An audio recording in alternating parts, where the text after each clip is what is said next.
This is Moral High Ground, hosted by Drug Truth Network reporter Dean Becker, the Reverend Most High. Today's guest from the Young Turks, David Shuster. Today's program dedicated to the memory of Tyre Nichols. First of all, Dean, it's an honor to be on your program, and congratulations on all the work that you've been doing. I think, this comes and goes sometimes in terms of America's public consciousness. We saw, with George Floyd, who was, choked to death by a police officer in Minnesota a couple of years ago. There was a lot of interest in police and police reform.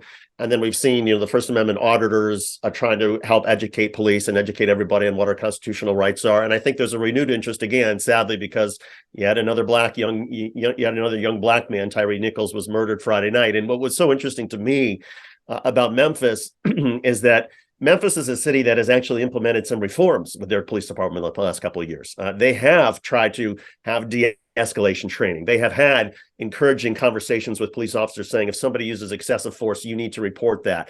They have to report every time they use excessive force. There's open records. And yet, despite all the transparency and all the training that has happened in Memphis, you still had a group of police officers who had their feelings disrespected, feelings hurt, and decided that they were going to show this guy a lesson. And so to me, it gets, the reforms that we've implemented so far over the last couple of years are just not nearly enough, because as we've seen, and I think the data bears this out, there are more people who have been killed by police last year than any year over the past 50.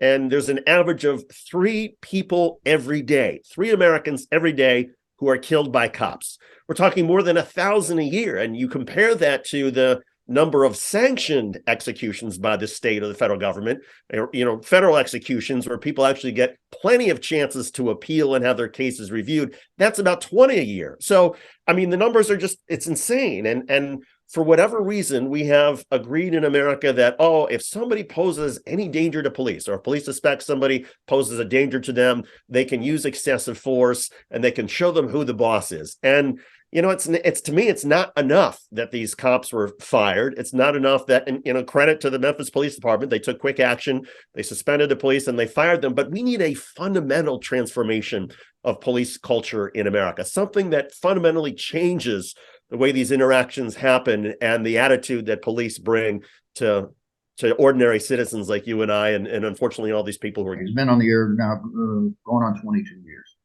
and we have focused on the drug war, the harms, the failure, the futility of the drug war. And what I cannot help but perceive is that the mechanism of law enforcement has been driven or allowed to drive off the rails. How to say this, I don't know, because of the drug war. It has, we got to do whatever we can to stop these drugs, stop and frisk, kick in the door. We had a situation here in Houston where they were faking search warrants and fooling judges and on down the line. The corruption is vast and worldwide, actually, isn't it?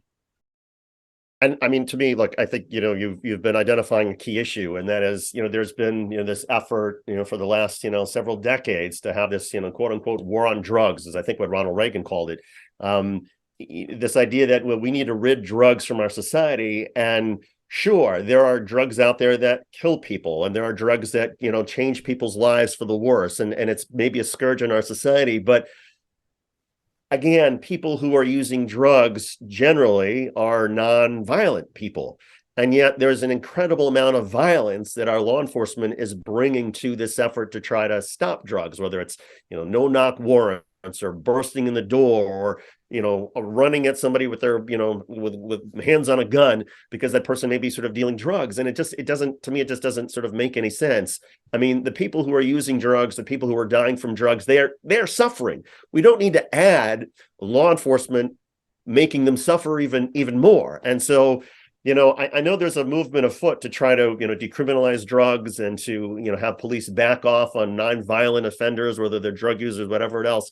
But again, I just feel like there's a sort of a fundamental and even more sort of fundamental transformation that we as a society need to decide, do we really want to continue to militarize police, to use absolute brute force and trample on the Constitution because we've decided we don't want drugs in our society? Or Are we going to say, you know what, we're going to tolerate the drugs that are in our society with all the problems that they have, but we're going to roll back police? Are we going to say, police, no, you can no longer engage in violence to try to stop this. You can no longer engage in violence in a traffic stop where somebody's pulled over for a traffic infraction.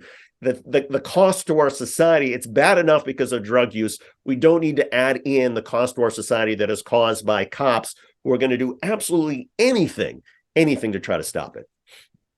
You know, the video that was shown Friday night, all the networks, a lot of networks showed it, and contained within there. I mean, those cops, the 5 in particular, now they're saying maybe 7 are involved, and on down the line, and the fire department and all of these other folks who just turned the other way. That did not really show an interest in justice or medical treatment or anything for this young man.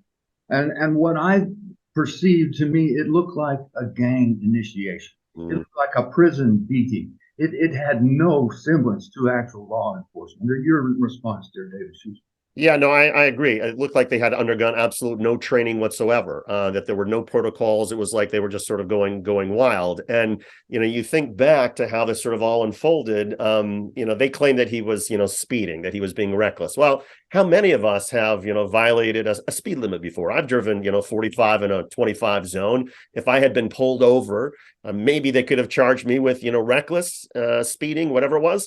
Well, if I'm afraid of the police, as so many African Americans should be, given our history in this country, and this kid is, this guy is only, 3 blocks from his house, and he hears the way the police are interacting with him. They're not de-escalating, they're escalating the tensions, and suddenly he's very afraid.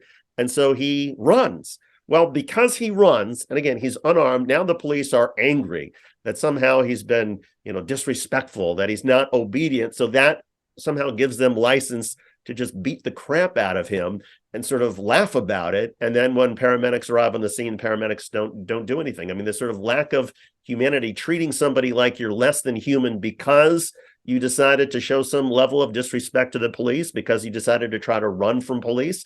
There are valid reasons to run from the police, depending on who you are in society. And our constitutional rights they're supposed to protect our rights to even tell a police officer to go do what is anatomically impossible. That is protected under the Constitution. But too many police officers take this personally. Their feelings are hurt, and therefore, you know what? I'm the one with the gun. I'm the one with the badge. I'm going to show you who the boss is. And they just trample over the Constitution that they took an oath to uphold. They swore an oath to uphold the Constitution. And too many police officers seem to just care less. They only care about their own feelings.